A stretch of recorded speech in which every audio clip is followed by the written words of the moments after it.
Obviously, not a good day for us. Regarding the toss, I really think it's important that, Bangladesh are not just here to come and serve up balls for India. I know everybody's hoping Bangladesh should bowl first and India can get 450, but that's not why we're here. We think the best way for us to try and win this test match today was to try and bat first, and we've got to get used to doing that against good sides. If you come to subcontinent, 99% of the time you bat first, and that was a good wicket to bat on this afternoon. So we've got no qualms with the decision we made to bat first. Three seamers and a spinner. You're hoping on a good surface that you can get a good first inning score, which didn't happen for us today. And the batting order? Batting order for me, non-entity. Mushi is very happy batting at 5. Gives us a little bit of experience in the middle order. We've also got to try and provide opportunities for some of the younger players. A guy like Mitten, I think, potentially has a good future in Bangladesh cricket. He's only playing his 6th or 7th test, so I feel technically he's a very good player, and that's why we're deciding to bat him at 4. Well, coach, something crazy happened in the middle. 2 concussion starts in 1 match. So they weren't really not the part of the actual plan, what Taijul and Mezias and Miraj. So now, will there be any change of plan or in the approach for the upcoming days of games play? Look, it's a very unusual situation and unfortunate for the 2 batters, because Litton is starting to show some good potential for us at number 7 in test matches, and that's a big positive for us. We decided to play Naim today because he gets a little bit more bounce than Tajul and Miraj does. Unfortunately, didn't work for them. In terms of going forward, in the second innings, there's not much we can do. The top order just got to get the runs. It's as simple as that. When you've got a lower order that's as vulnerable as our lower order, it's important that the top order puts some big scores together, which you're not doing at the moment. Coach here. Coach, Hello, sir. It seems like that batsmen were pretty technically poor. Batsmen are in a state where they are very poor to make decisions. Do you agree that? No, look, in the end of the day, guys, we've got to understand we're playing against a really good Indian side.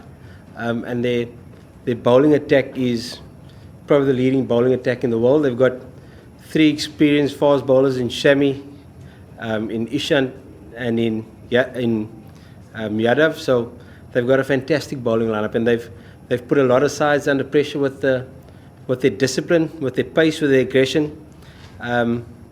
So for sure, it's easy to point fingers at technical frailties, but we're playing against a really good bowling attack. If you look at the numbers between the 2 batting lineups and the experience of their side compared to our side, they're putting us under massive pressure with the ball at the moment. Still experienced batters are getting out,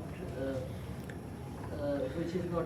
Yeah, look, I suppose you can say Mushi and Riyad are experienced and Imrul, but Shadman, young player, Mitten's only played 6 or 7. So there's still a lot of learning for those young batters to do. But like I say, they're a fantastic bowling unit, and sometimes you've just got to say they're on top of the game at the moment, and they're just better than us at the moment. There's no doubt about it. Coach, did your batsmen face any visibility issues early on, or was that them being tentative in anticipation of the pink ball doing something? Were they facing any, excuse me? Visibility issues? Or No, not at all. I mean, when we started batting, it was bright sunshine. It was a good day, good wicket, no visibility issues. The first 5 or 6 overs, it looked like the wicket was pretty flat. I'm sure everybody in the media was saying, this looks like a flat wicket. Good decision to bat first.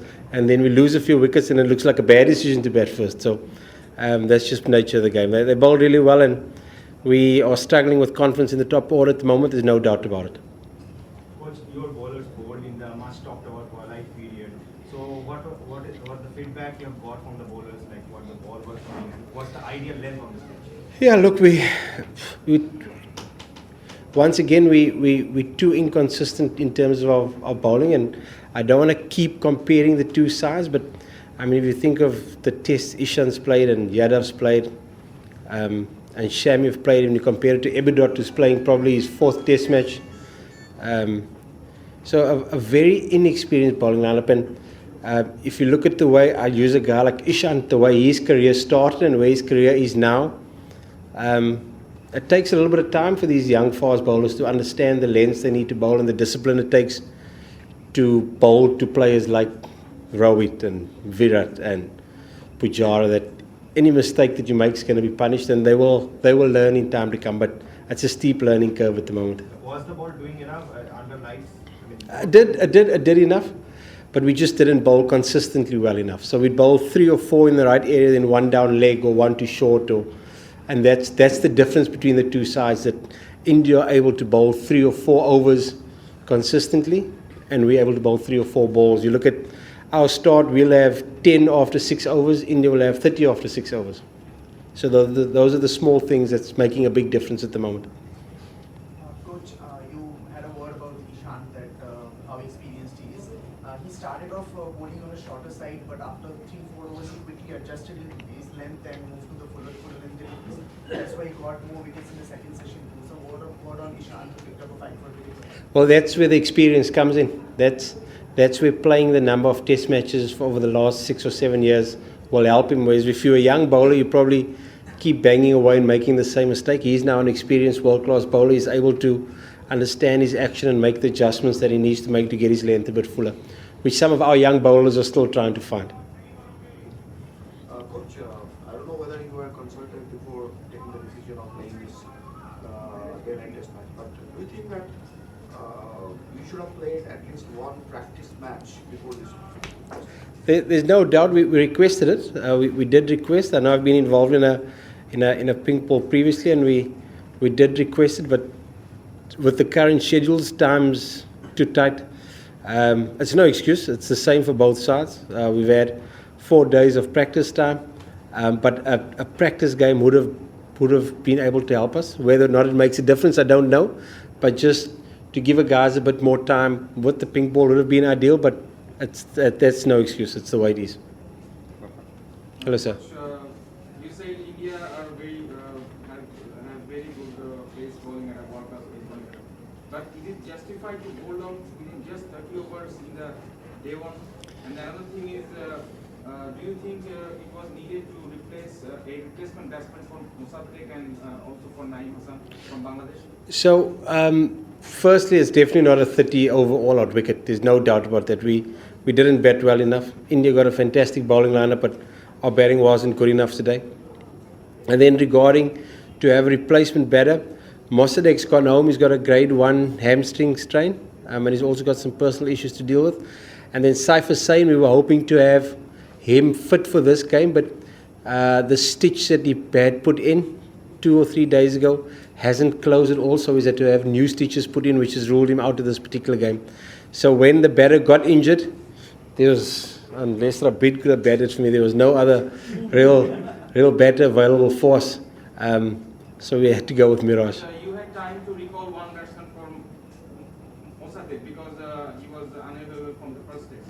No, but Mossadegh, like I said, has got a grade 1 hamstring strain, which ruled him out of this test match as well. It's 7 to 10 days or something to that effect. Do you think Bangladesh was very much underprepared for this pink ball test?